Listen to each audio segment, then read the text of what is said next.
my thoughts. Rumor time reflects. When my mind is upset, I can change my mindset. Do not be thrown offset. Rumor time reset. Rumor time.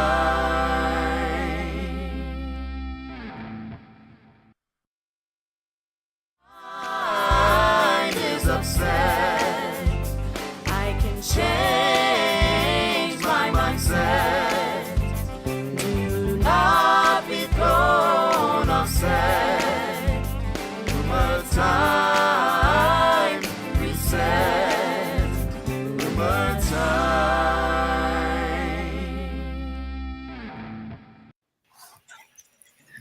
Well, hello, everyone. Happy New Year.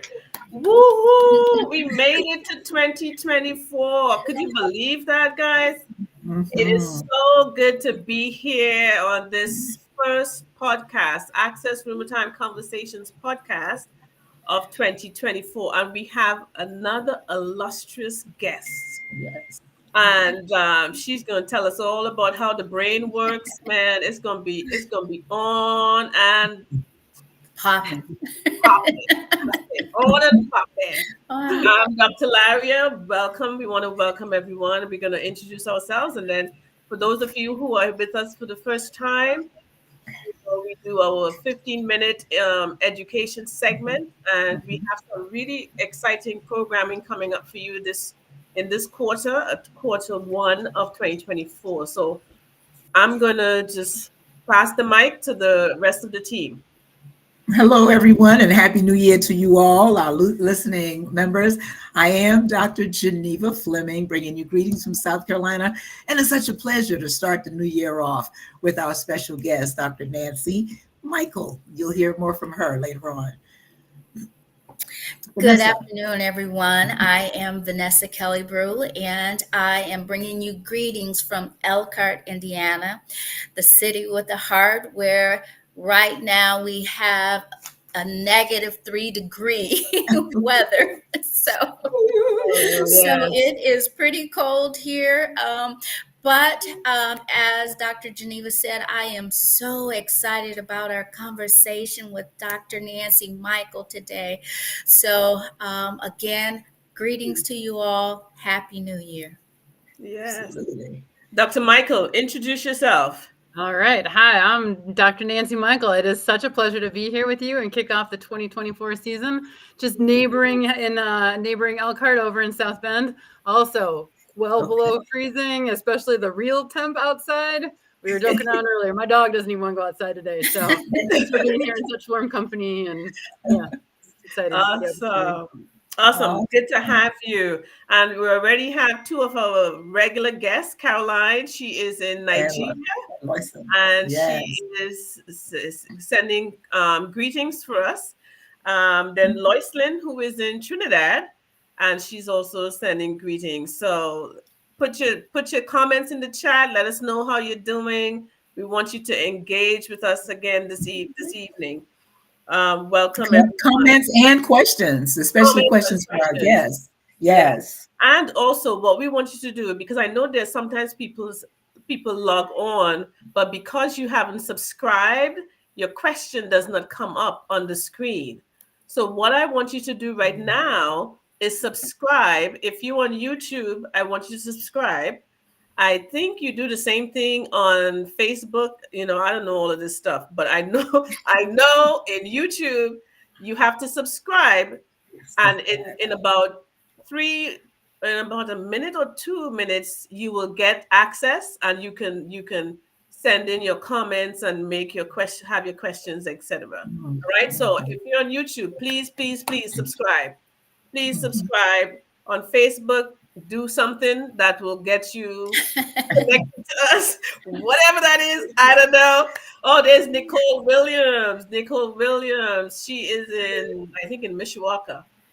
So yeah, subscribe to our GC Scored YouTube channel, and you will get to engage with us as well. All right. Let's hit the education segment. Yes. Okay, well, I'll get started with that. You can join me wherever you are, and I'll do the reading. Dear Heavenly Father, thank you for this day and for this Access RUMERTIME Conversations podcast. I thank you for allowing us to be chosen to be here because we are special and we matter to you. We pray that you will help us to recognize, understand, manage, express, and reflect on thoughts, interactions, mindsets, and emotions that are helpful, kind, wise, uplifting, and courageous. I pray that all who watch and listen in today, as well as in the future, that they would experience renewed minds, transformed lives, and that they would be empowered to create safer and more socially connected communities wherever they are in this world. It's in Jesus' name we pray. Amen. Amen. Amen. And our mission statement, the GC Scores mission statement, is to renew minds, transform lives, and create safer and socially connected communities. And how do we do that? We do that through social, emotional wellness and health. So it's a person's ability to recognize, understand, manage, express, and reflect on their thoughts, their interactions, their mindsets, and emotions as it relates to self, others, and in situations. Effectively utilizing these competencies engages, educates, and equips and empowers individuals of all ages, stages, and locations to successfully navigate daily activities such as loving, learning, earning, relationship building, problem solving, and adapting to the demands of growth and development. Awesome. And so the rumor time process. If you noticed what Vanessa was reading, you'd have noticed the letters that were in red make up the word rumor time. The rumor time process. It's a 5-step neurocycle, culturally responsive problem-solving strategy that is used to engage, educate, equip, and empower individuals to move from a position of inter and intrapersonal imbalance to inter and intrapersonal balance, and from unconscious living to conscious living. And that's what the rheumatoid process is. And GC scored, we see mental health. This is our mental health manifesto or our definition of mental health. And so we view mental health from a social, ecological, cognitive, behavioral, emotional perspective. We believe that to achieve triadic balance, we must intentionally and consciously integrate the roots, such as relational capacity building skills, and the conditions, resources at home, school, work, and community for healthy growth and development to occur. We interpret many symptoms, behaviors, feelings, labels, and diagnoses as fruits, outgrowths, and manifestations of the activities happening at and around the root level of our being. So that is what mental health in the GC scored organization, in the GC scored world, that's what we mean when we talk about mental health. All right, what's next? Okay, so on Thursday, January 25th, we have a free workshop, and you are going to get the QR code coming up on the screen shortly, so you can register for that course, for that free course. And basically, what it is called Empowerment Through Understanding. Discover the art of culturally conscious coaching. So GC scored had last year, we got approved to provide coaching program. Yes. So Board you certified. certified. We are board certified coaching providers, life and relationship coaching provider. And so on the 25th of January on Zoom, free, we're going to be having a discovery type of workshop where you can get to find out more about the profession of coaching. And also, you get to find out some more details about our board certified, culturally conscious, neurocycle based life and relationship coaching program. All right. So, we were approved for 120 hours of coaching content and material. We also approved for 60 hours and 30 hours. So, if you sign up for this free discovery information session, you will get to know more about what this coaching program is about and what it can do for you in terms of scaling up your skill set, making you even more marketable, and the myriads of other things that you would be able to do with this, in addition to helping to narrow the gap for individuals globally with the skills that you're going to learn to help individuals navigate successfully life and relationships. So it's a win-win for all who decide to come and even get enrolled in our upcoming coaching program, which starts at the end of March. Okay. All right. So I think that's another major programming that we have. So that's again Thursday, January 25th, 5 to 6:30 p.m. online. It is free. We want you to come and learn about the profession of coaching. Um, we look forward to seeing you there. The QR code is on the screen. Okay, what's next? Okay, so this is telling you, this advertisement here is telling you more about the coaching program. So it starts in March, and really all you need, if you're interested, a bachelor's degree. A bachelor's degree in any field. You attend our programming and you will be equipped, you'll be educated, equipped, and empowered with the skills you need to become a board certified neurocycle trained coach. All right. So we look forward to seeing you at the Thursday, January 25th workshop from 5 to 6:30 p.m. Eastern Standard Time on Zoom. All right. Thank you. Thank you so much. All right. Now we're getting into the meat of the thing, the meat of the discussion. We want to welcome Dawn, Nicole, and I said Caroline and Loislin. Again, subscribe, like, share. Subscribe, like, share. I don't know what all that means, but I hear people say it. So I'm okay. All right. So, Vanessa. Sure. So, as Dr. Larrier said, let's just jump right in. And so, the first question that we have for you, Dr. Nancy, is can you tell us what is neuroscience? Sure.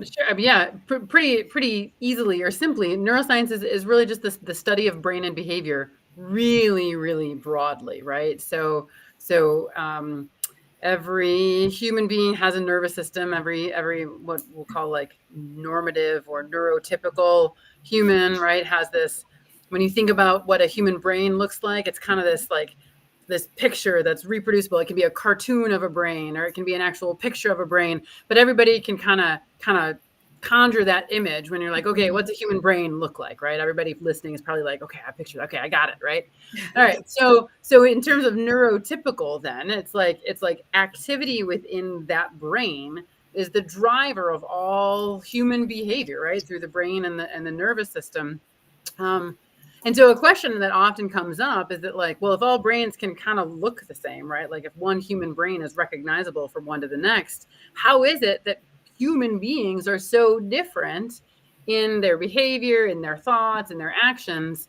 And those were actually some of the questions that brought me back to graduate school, were just kind of this what I saw as a distance between oftentimes what people said and what people did, right? And people that were very, very close to me, I have a very, very dear friend who is a heroin addict and obviously didn't want to die. And I remember very clearly a conversation that we had before I went back to grad school.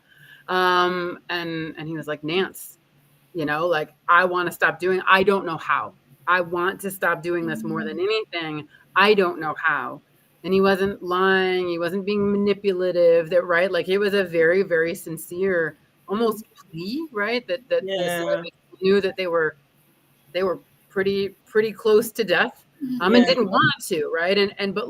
But why, right? So there's this, what I learned in graduate school, right, is that the human brain, that it can look the same across all neurotypical humans. The human brain is made up of billions and billions and billions of cells, right? And it's the ways in which our experiences shape what the field talks about, or what I call the microarchitecture, the cellular architecture of how all of those billions and billions and billions of cells, although we all end up looking like we have something that's like a human brain, those tiny little extensions and points of connection and communication across those billions of cells are dramatically informed not only by our genetics, but also very powerfully through our experiences. And so the study of neuroscience, Go ahead. Just the study of neuroscience very broadly is the study of brain and behavior. And what is it about how kind of genetics helps the unfolding of what a normative or neurotypical brain and spinal cord and nervous system look like and function like. And then my particular area of interest is what the field talks about as experience dependent plasticity, right? So all this microarchitecture, cellular stuff, I'm the middle child of 3. And while my brother and my sister and I look almost identical, like physically, the 3 of us are so different. It's nuts, right? So this microarchitecture kind of experience dependent, like how my experiences have been different than my brothers and my sisters, and the difference in timing and the types of experiences and how extended or deep those experiences were all change then the microarchitecture, how our specific billions of cells kind of wire up and connect and communicate. So DNA experiences, traumas, stories, personality type, even could nutrition, could all of those things? You bet. Heck yeah. Yeah.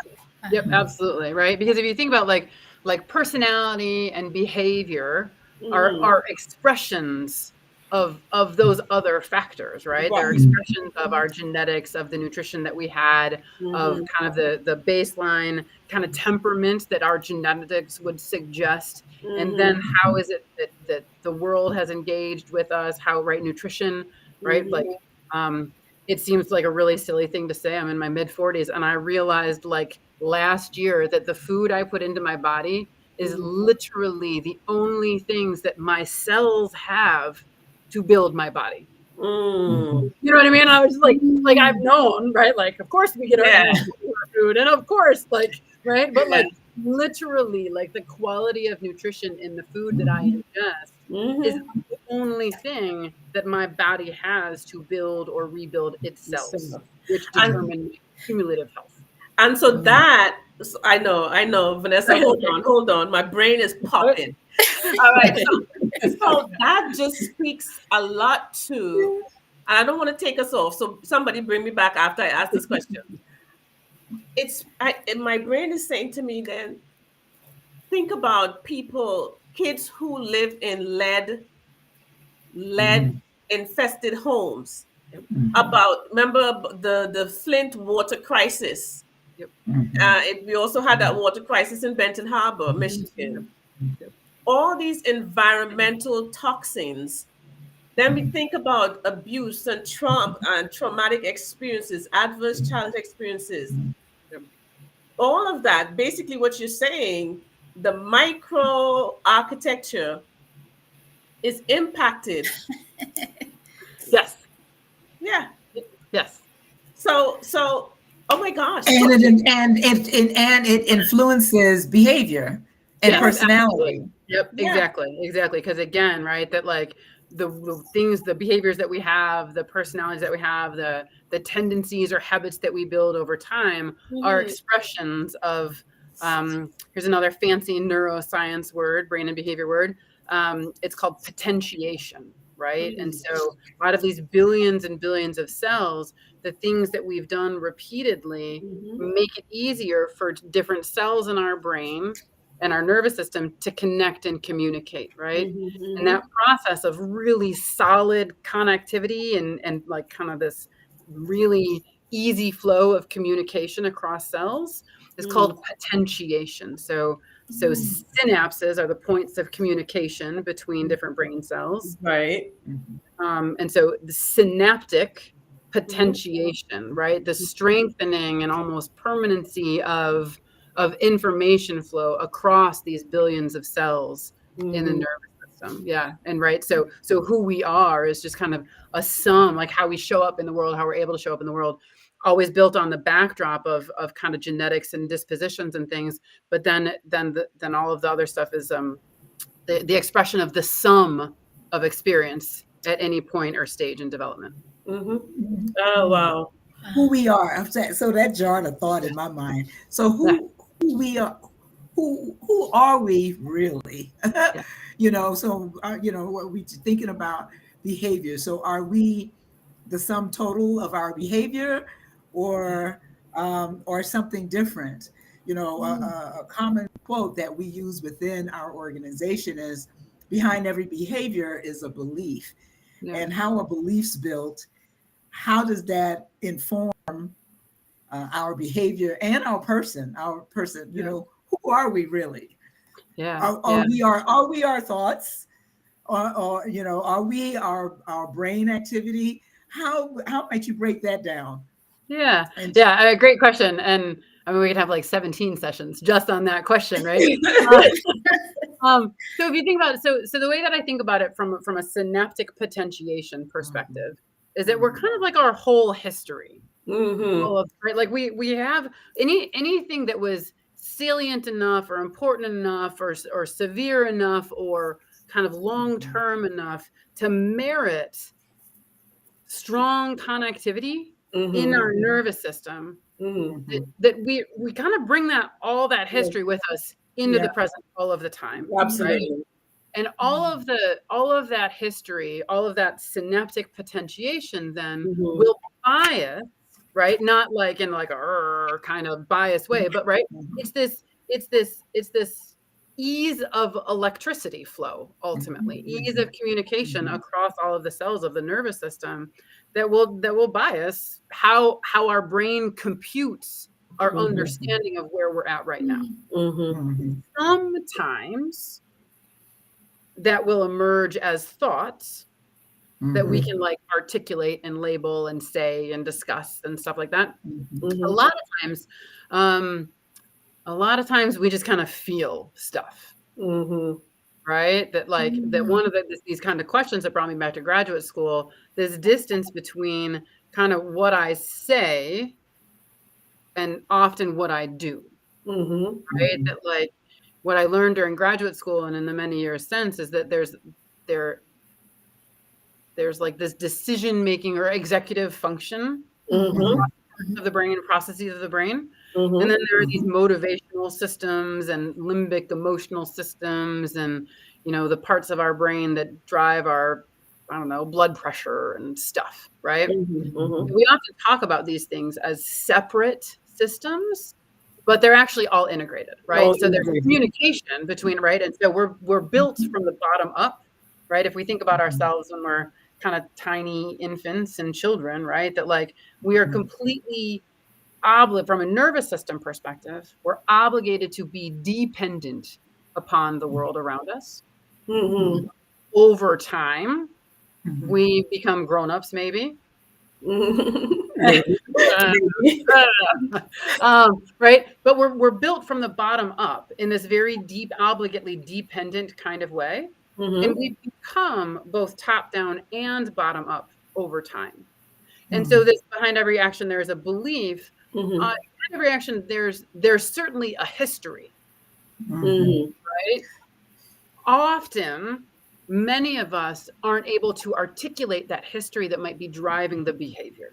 And so part of that introspection process, that if we want to be able to show up differently, right, requires that kind of deep reflection and honesty that can be kind of painful and uncomfortable sometimes. Right. Oh gosh, where might this be coming from? Was that how? Absolutely. Did I do okay? Yeah. So Yeah. I like how it segued into that one question about the synaptic potentiation. Now, let me know for sure if this is what I'm understanding. So with the close connection between the synaptic potentiation, is it then like there is a pathway that is kind of created because of that strong synaptic potentiation? Is almost like tracks in your brain. Yeah. That's a great way to, or like here in South Bend, it's very snowy and cold, right? And so the first people that were out driving on, I apologize, this analogy is going to fall flat for anybody that's never driven in snow. Sorry. Right? Or you can imagine it, right? That the first person out driving in the snow has a really hefty job because there's no tracks. Right. There's no path. There's no nothing. It's like a blank slate and it's covered in white. And you might not even know where the road is. Yes. Yeah. Then over time, right? First person goes out. So the second person that goes out is probably going to like track into those things that are already there. And the third person that goes out and the fourth person that goes out. And then the plows come along. And then it's back to smooth sailing again. Right. So that's the kind of, right. So like on a very, very, very micro scale. Yeah. Communication across all of these different brain cells. That first time we do something, man, it can feel hard. Right? Yeah. But if you think about the stuff that we've been doing for forever, why behavioral change can be so hard is because most of us are trying to create a new path, new tracks after we've had like 30, 40, 50, 60 years of driving the same way. Yeah, that makes sense. And so the distance between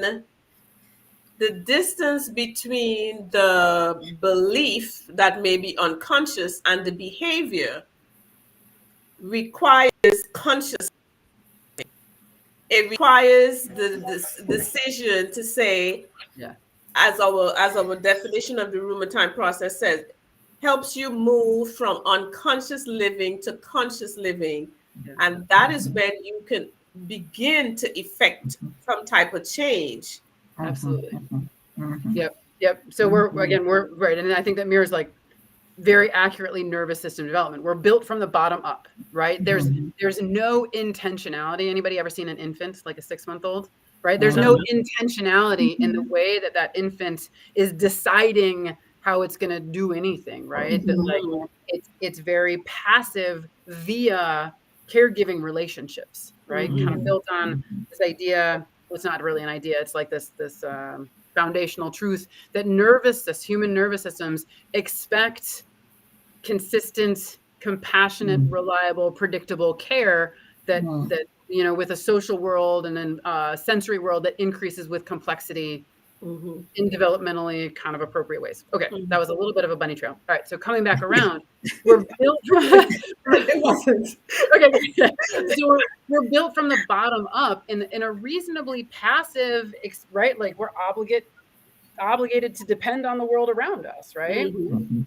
And too many of us experience significant harm or distance, right? Between every nervous system has this expectation, and then we all kind of have to like manage whatever's thrown at us. Right. Sometimes we might have the support for that. Too often we don't. Right. So the amazing hope that comes along with nervous system plasticity and nervous system's ability to change, right? Is that while we're built from the bottom up, we become both bottom up and top down as we age, right? Well, you talk about this as like teenagers, they're crazy because their executive function hasn't been built yet. Well, except it's being built all along, right? But there's a lot about the circuitry that's coming online, but it is that executive function, introspective, reflective capacity then that we can harness and use the power of to be like, oh, there's this big distance between say and what I do, but I'd really like to be able to do what I say. Right? So I need to take the time, right? Because then from this top-down perspective, this power of executive function really does have an extraordinary power to build new roads, so to speak, from a top-down kind of way, right? In the absence of that introspection and the absence of that reflection and the absence, right, there's going to be a lot of like internal friction and tension and dissonance, probably going to get angry, probably going to get frustrated. You know what I mean? Like all these parts change, but they're absolutely necessary in terms of being able to harness our ability, our plastic ability to be able to become the best versions of ourselves that we can. Right. Good. Vanessa, you had a question? No, I'm just I'm just very fascinated by the whole like conversation and how complex this is, right? And you talked about intentionality, right? Yeah. I guess one of the questions that I have is when we talk about intentionality, that means people have to be conscious, right? They have to understand what is happening. So is that the only way then that change can happen? Is if they themselves are conscious of what is going on, or do they need to go to somebody to say to them like, look, these are the steps that you need to take in order for change to start happening? Is this something they can do on themselves? I mean, by themselves, or do they need to go? Do you mean do they need somebody to help them become conscious? Yeah. Oh, okay. Yeah, I mean, I think that it's like a both and, right? That like it's really easy to be a person who had people in their lives that helped them along the way learn how to be introspective and accountable, and but that's also something that many of us take for those of us that might have had that might assume that everybody else in the whole wide world has had the same kind of support and love and upbringing, right? That like the idea that you can be held accountable and that doesn't mean that you're not loved. Oftentimes we're punished and that's it, right? But the idea that like, right, and so I think it's like a both ands, right? And whether somebody, and even just friends, like I've got hope you got, some of us are lucky enough to have good friends that are like, you know what you did just then? You know what I mean? Like, it doesn't have to be like therapy. Sometimes good therapy is like a good friends ever. Right, exactly. But yeah, and oftentimes therapy is a good, right? Like, so it can be all of the in between. It just depends on who you are and where you're starting and what you need to, what you need to do, what you want to do. Yeah. I think it's important in for the in between. Here's what it's not, like you said, it's not one or the other, but then there's things in between. There are trusted people in communities. There are people who may have been trained to recognize and understand and manage, to help other people within the community, elders in the community, coaches in the community, their church people, your family members, friends who are who may be more conscious than you. And I also think some life circumstances causes you to become conscious. Yes. Health situations, right? Sometimes you may have an onset of like a lot of migraine headaches. Mhm. That's a physical health issue. But then when you do some more introspection, Yeah. you come to realize those are triggered, but your maybe your headaches, migraine headaches, may be triggered by some some story that may have happened in the past or may be happening now. So it could Mhm. Oh, Uh-oh. Not sure. like frozen. be It looks like she's frozen. Can you all hear me okay? Yes. Dr. Yes, Larry, are you back? my collection. Yeah. you sounds like you're back. Sounds like you're We can back. hear you some now. Oh, Yeah. okay. That's a good segue into a question I want to ask that's in the chat. Loisland asked the question. First of all, Caroline says, well done, Dr. Michael. Thank you. And Loisland Patrick asked the question, what about persons who live or work in toxic environments? That's a good question. Would their brains be affected after a long period of time, being Oh, in those that's a environments? deep question. Yeah. I mean, and yes, right? Like somebody way smarter than I said something to the effect of, we are how we repeatedly spend our time. Mm-hmm. If we spend the majority of our time in a place that we feel like we're under fire, in a place that we're feeling attacked, in a place that like might be so petty and drama filled and nitpicky, and right, so it doesn't even have to be directly towards us. It can just be about kind of the general what we call emotional Climate or culture. weight of the culture, absolutely, Mm-hmm. of the environment. That like as a human nervous system, no matter, we have in the United States, we have a terrible, my opinion would be a terrible cultural misconception that we grow from being dependent to independent. As human beings, we are never independent. Dependent. We are interdependent, that no matter how old we get, our nervous systems are obligated to be looking outside of ourselves to be able to identify belonging, safety, and that's built through relationships. And I'm not saying that built safety is not important. It absolutely is, right? We don't want guns in school. We don't want glass on the field, like all of those things, right? Mm-hmm. But that's not where it ends, right? That all of those built safety hallmarks can be met, and yet my nervous system is still seeking safety in relationship with you all. Mm-hmm. When that's not there for whatever the cultural, emotional, social reason, that's a weight that a nervous system has to absorb, and has got to figure out a way to process, right? So back to like intention and awareness, right? So if you're aware that this is the kind of place that you walk into every day, what are you doing to protect yourself before you go into that environment? And what are you doing, right? I have 2 children. They're 10 and 13 now, but we used to talk about in the transition to middle school, man, you got to put your armor on some days, right? That's a tough transition.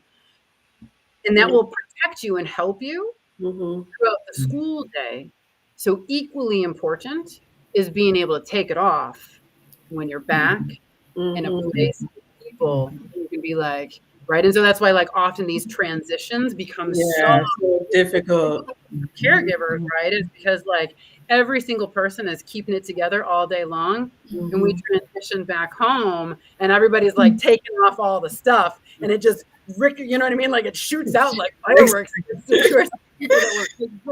But it's really important. So being aware that that's a normal process. And if you know that that's what you're walking into every day, how can you be intentional and articulate the strategies that might be helpful for you as an individual, for you as your social unit or caregiving unit, to help everybody go through that transition, so that it can be like an effective and productive unpacking of all this stuff, instead of just kind of this like rapid fire of yuck. Yeah. So often can happen. Wow. Yeah. No, I was going to say thanks for that response. And my brain is firing off now, just thinking about a conversation we had during our pre-show, about a situation that happened somewhere where someone committed suicide. So Yeah. So And let's everything that you said leads into that. the validity of recognizing, which is the numero uno in the RUMERTIME process, and Mm-hmm. how important it is to be aware, to be self-aware, and for leaders, organization leaders, higher ed institution leaders to be able to do the same, to recognize as an organization, what is best for every part of the organization in order for it to be effective and helpful. Yeah. Dr. So Larry, did you want to add to that? yeah, I'm that was a perfect segue. Because talking about, thank you, Dr. Michael, for answering that question. That leads us really straight into something I wanted to talk about. As most people in America would know, maybe outside of the US may not, but tomorrow is Martin Luther King Jr.'s birthday. And so many of us have a day off. And so to just put a short spotlight on the need for what Dr. Martin Luther King did in terms of civil rights for people of color in this country, why it is still needed, why it is still needed. Last week, Dr. Antoinette Candia Bailey, Vice President of Student Affairs at Lincoln University, Missouri, reportedly died by suicide from bullying and severe mistreatment in her role. I want to just talk a little bit about the toxic environment, how the brain is affected after long periods of time. Some of the reports are saying that she had made the board of that university aware of her struggle with mental health challenges. She had made the president of the university aware, and they did nothing. And she felt, we're talking about toxic environments, we're talking about synaptic potentiation, we're talking about how all of these events in our lives occurring over and over a part of who we are, is a part of our story. It has an impact. It is stored in our bodies. And it was not her need for support was not heeded. She got fired. They fired her. I think it was January 3rd. She was fired. And whatever the long-term toxic space brought her to that space of wanting to ending her life, not wanting to end her life, but ending her life. It is important, and here I'm going on one of my soapboxes. It is important, it is crucial that as practitioners, mental health practitioners, educators, administrators, not just in higher ed, but in every space, it is important that we do what I call cultural consciousness in mental health. And that is awareness, but not just awareness, authentic acknowledgement of an individual's needs, mental health needs. So much so that as we decide on strategies to support people of color, especially women of color, but all people of color in these United States, it is so important that we don't just use mainstream strategies and interventions to provide emotional mental health support. we need, as a society, we need to create, intentionally design interventions and strategies that are built at the core. The essence of it must be based on the experiences, the synaptic potentiations of a whole group of people, given the history of those people. Because all of that, those stories, the history, and also the contemporary issues bring us to be who we are and creates a space where we need specific interventions, not modified interventions, not adapted interventions, but interventions that are created, designed for us, because there's a unique experience that we've had. And so, yes, toxic environments after long periods do impact the brain and the behavior. Anybody wants to add anything to that? I know that was long, but I had to say that. That has been bothering me since I heard it. It's just, I'm in academia. I'm a Black woman. How many times our needs are minimized or ignored, not just by the powers that be, but even by our students. You know, microaggressions, micro invalidations. I mean, it's over and over and over. Yeah. I think one of the, Go ahead. I would just say, I think one of the most, I don't want to say beautiful reframings about suicide, but that's how I'm going to talk about it right now. Is that it's not someone wanting to die. Mhm. It's someone who has lost the will to live. Yeah.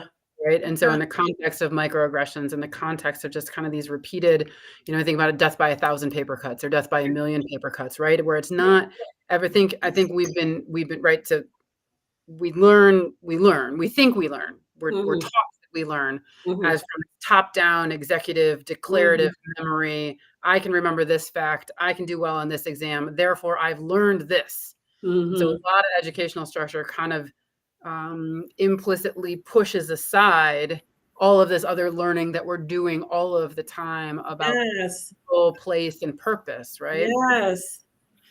And so it's really easy to be like, oh yes, I know what that is like because I learned about that thing, right? When That's really, right, you might be able to get the answer right on an exam, but right, we even have a brain myth about it. Right, they made we only use 10% of our brain, right. except we use 100% of our brain Right. 100% of the time, right? And Yes. we start to lose access to those functional pieces. It's noticeable in Mhm. memory and behavior and emotion and cognition, all of these different ways in which degeneration damage is very, very visible. We use 100% of our brain 100% of the time. And any time an individual has had the depth and duration of experience, right? It does not have to be this giant, massive trauma, punch in the face Mhm. thing, right? Mhm. Mhm. The cumulative impact of these social over time, right? Like Yeah. that is a whole body indicator Yes. that you don't belong here, Right. Mhm. right? Exactly. And we are interdependent our entire lifetimes. And Mhm. so while many of us, right? So like the difference between I want to die Mhm. versus I have lost The will to live. my will to live. Like I've lost. I mean, think about the depth of pain, Mhm. right? Exactly. The depth of pain and the duration One of of it. loneliness and right. where right, so the opportunity then for those that might be on the call, or those that might hear this and be like, well, I've lost the will to live, like right, that's the opportunity for introspection and for Exactly. so just take a moment. If you have never experienced that depth of pain, gosh, just imagine what it would feel like for your friend, for your coworker, for the person that rings up your groceries, right? That's real for so many people. And the greater your position or privilege or access, right, increases the responsibility that you have. Yes. Listen. Yeah. To do something, right? Whether it's like Spider-Man or Luke in the New Testament, right? Those with great privilege have great responsibility. Yeah. And that responsibility has, in my opinion, must lead with humility of being like, I got different synapses, man. Yeah. What's your story? Yeah. Like, I don't know. How do I earn your trust? How do I demonstrate? Yeah. Anyway. Yeah. Absolutely right. You're absolutely right. And so I want individuals to know that the struggle is real, and the struggle is not over. And that what Martin Luther King Jr. did, along with all his comrades and colleagues during that time, is not finished. That was a season that brought us to a certain point. But there's lots more to be done on a granular level, on a local level, on every level. But most importantly, I think it needs to be on an individual level where people take the time to reflect, take the time to understand how your brain works and how that impacts your day-to-day interactions. Why you're doing what you're doing, thinking about what you're thinking about. You know, it's important, it's critical. But there's a question in the chat from Dawn. How to reverse the toxicity, I guess, or toxins from your brain after such a long time? What are some things that they can do? That's a good question.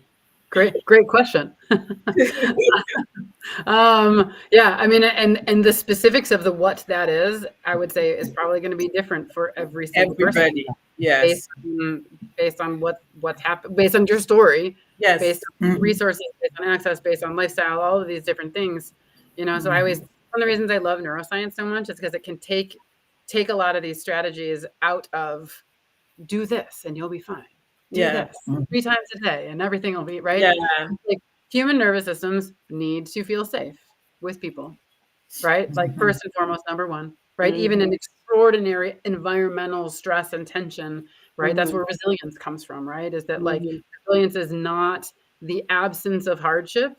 It's the combination of hardship with all of these protective factors that come from both individuals as well as community network, right? It's one of the ways the scored, right? Like, it's not just about the individual, it's about the community fabric that is available to hold us all, wrap us all up, you know?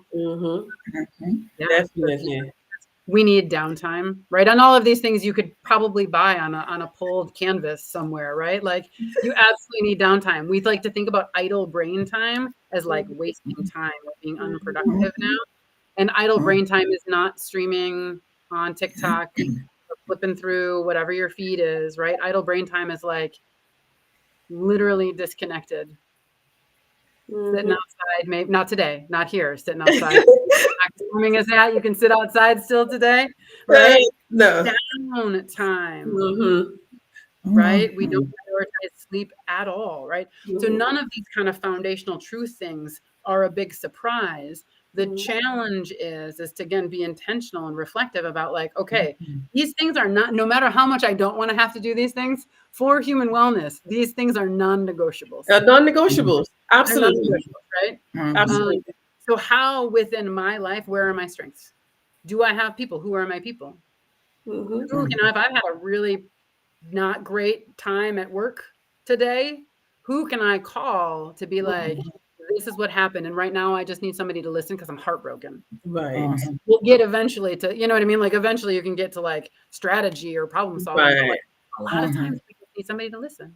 Yeah, that connection, that social connection that you said that we're all, the nervous system is wired, is created to feel safe and connected, Yep. Yep. We because are. everything in our body is a part of a system, or Yep. we are made up of systems. Yep. Integrated. Right. And those Integrate, systems, exactly. for human health to emerge, human health emerges from balanced, integrated function across systems. Yes. Right? Healthy individuals then emerge from the expression of that balanced and integrated function. Right? Exactly. Healthy communities emerge Exactly. from the balanced and integrated relationship across individuals. Right? We're obligately interdependent, no matter how we get. Yeah. And that's why we say it at GC Scored. Our tagline is every piece matters. Yep. Yep. Every piece matters. Yep. And the fourth step in the RUMERTIME process is express, and so it's incumbent upon us to identify and learn healthy ways to express, having someone to call to be able to get it off your chest, even before you get to problem solving and management. It's just talking it out, helping an individual to exhale. I see that as a way of releasing the toxins, getting the toxins from the brain. Absolutely. Yep. And back to Vanessa's question earlier, right? That like what individuals need is just going to be really dependent on who they are and where they come from, right? That like there's this wide variety between like being totally on your own to like really intensive therapy, but the community and relationship aspects, right? That like different literatures talk about it. I think use a lot of different words, right? There are protective factors. There's and all of the words are escaping me right now. Which we talk about like the importance of relationships and like this knowledge base and right, like cultural wisdom and traditions that tie us to our past, that give us strength even when we're totally alone, right? That's right. That it all matters. It all matters. It all matters. And so there's a question in the chat, Danielle. Yeah, Danielle says, do you find that we as human beings don't give ourselves and others grace and patience to process our thoughts and our needs to happen, now, society? I think quote is basically in our on-demand world now, society. Okay. Yeah, I think an on-demand world does terrible things to patience and grace. And learning and effort and persistence and and healing. Yeah, absolutely. Nothing about human behavior ever evolved to be or was designed to be an on-demand anything. It wasn't. Right? There's nothing intrinsic about nervous system function that would be like, oh, listen to this 3-minute TikTok or 30, I don't know how long they are, right? You know what I mean? And like, this will be the answers to all your problems. Right. Yeah. And it's also not just also in humans' nervous system, but in nature. It's not nothing in nature is on demand. Yep. Yeah. And so here's another great example of the distance, right? That we're taught. Right? We've learned through these declarative memory systems that like this thing that I buy should solve my problem. This podcast that I listen to should solve my problem. And then we're like, but wait a second, I bought this thing or I listened to this YouTube video and I still feel the same way. I must need to buy another thing. Yes. I must need, right? You know what I mean? Like, and so the ways in which we're kind of trained culturally are actually at a significant distance to how our nervous system actually needs and processes, and how it actually, like the time and intention and duration and persistence that it actually takes to make that new road or to build those roads, because most of us need to learn more than just like the one fact Yeah. makes everything make sense, Makes right? it, yeah. Like, this deep reflection and a complete rescaffolding of skills from the bottom up. Yeah. Mhm. Wow. Yeah. Learning is one thing, application is another piece to that. The Whoa, most I'm more Right, sensitive. yeah. And that's why we have the quote, in order to be effective, you must be reflective, because Yep. that's when application comes in Geneva. Absolutely. Right? Absolutely. Once you reflect, because you can learn as much as you want, get much information, but that's knowledge. Wisdom Yep. and effectiveness is knowing when and how to apply what you know. Yep. And that comes with reflecting. Yep. And And that the skill reflecting building. comes with time, taking Yep. time. Yep. So I have one burning question, and you have 60 seconds to respond. And that is, just share with our listening audience what is meant by self-healing communities. I checked out your website. You have a lot of great work in the work you do. But what is meant by self-healing communities? Yeah, I mean, it's kind of all the things that you guys do and all the things that we talked about here today, right? It's like, how do we get what we know as foundational truths about nervous systems out to people so that we can all do the best that we can, right? So I think our mission is something like nurturing human and individual and community well-being through the neuroscience of resilience and our celebration of our collective strengths. Right? Like, how do we stop keeping all of this incredible knowledge and beautiful knowledge secret? Yeah. Right. And gift it back to people in communities, right? To say that like it's all of our responsibilities. All of our responsibilities. And so we have to like not only learn, but then take action. Yeah, and that's one of the things that GC Squad is about. You know, we educate. We have two goals. One is to increase access to the neurocycle RUMERTIME process and cultivating C system. And two is to engage, educate, equip, and empower people to be able to use the information that they get, to use it effectively so that they can be different. They can heal themselves. That's why we have the different programs we have. Our goal is to give all the information. We do not want to have it. It does us no good if we hold on to it. Yep, totally.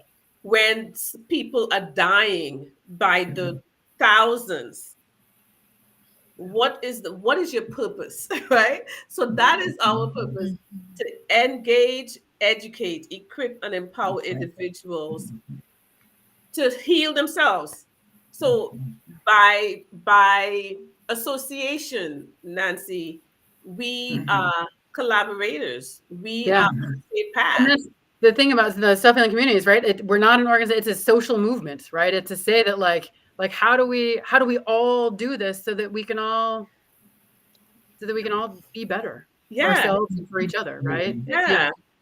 Because that's the goal. Too many people are suffering, and then too many of us have knowledge and information and strategies, holding on to it, continuing to I go up on a soapbox, continuing to write these massive books and peer-reviewed articles, and how is it making a difference to people in my community? And that's the question that we ask ourselves.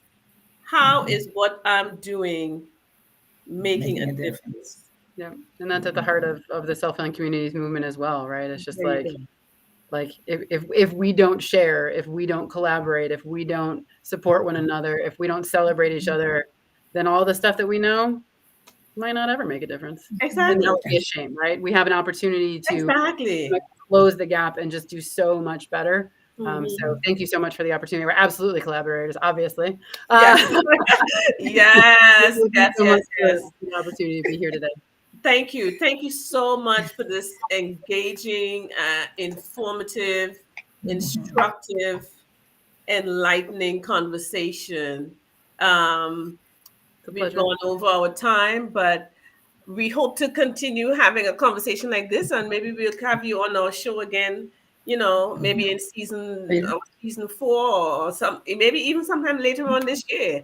We would love to have you back, and we hope that our guests who are live with us now will have benefited, or a seed that was planted made a difference. Oh, I see Kimberly Greaves says, great segment. Thank you to each of you for uplifting health across communities. Thank you, Kimberly, for what you do as well. And so we want to just, again, thank Dr. Nancy Michael for her energy. She brings the energy, man. I don't know which synaptic potentiation is firing, but it is firing, okay? So, and it's always firing. I have never seen her calm. I've never seen her sit. The audience is agreeing. Thank you so much to your panel and your information that you have given us. May God bless you all. Yes. Thank you. So, awesome. Yes. All right. Well, we will see you again. Everyone, our next podcast is scheduled for it's the 4th, January 28th. And our special guest is going to be Dr. Kathy Purnell. The topic is going to be menopause and mental health. Menopause and mental health. And so we'll see you on Sunday, January 28th, 5 to 6 p.m. Eastern Standard Time to discuss. Even if you are not in that stage of life, you might know somebody who is. And you might be able to come on and get some really helpful information as we talk about this important transition, Nancy. Transition time. Absolutely. So, yeah, definitely. So Loislin says, thanks, Dr. Michael, for elaborating and giving hope. Great segment. God bless you. Nicole Williams says, powerful and inspiring. Yes, to more episodes. Then Caroline Obasoro says, thank you very much, Dr. Michael and GC Squad team, for this opportunity to be better emotionally and be of help to others. Great. Thank you. Have a great evening. Enjoy Martin Luther King Jr.'s Day tomorrow. Make sure you do some good. For those of us in the -3 degree weather, do some good maybe on the phone or something, but I'm not telling you, I ain't going outside. Peace. Goodbye, everyone. Bye, everyone. Bye-bye. Take care. Bye-bye. Thank you, Dr. I choose to only think of thoughts.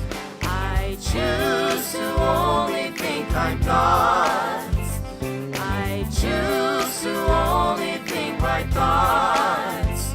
RUMERTIME reflects. When my mind is upset, I can change my mindset. Do not be thrown offset. RUMERTIME.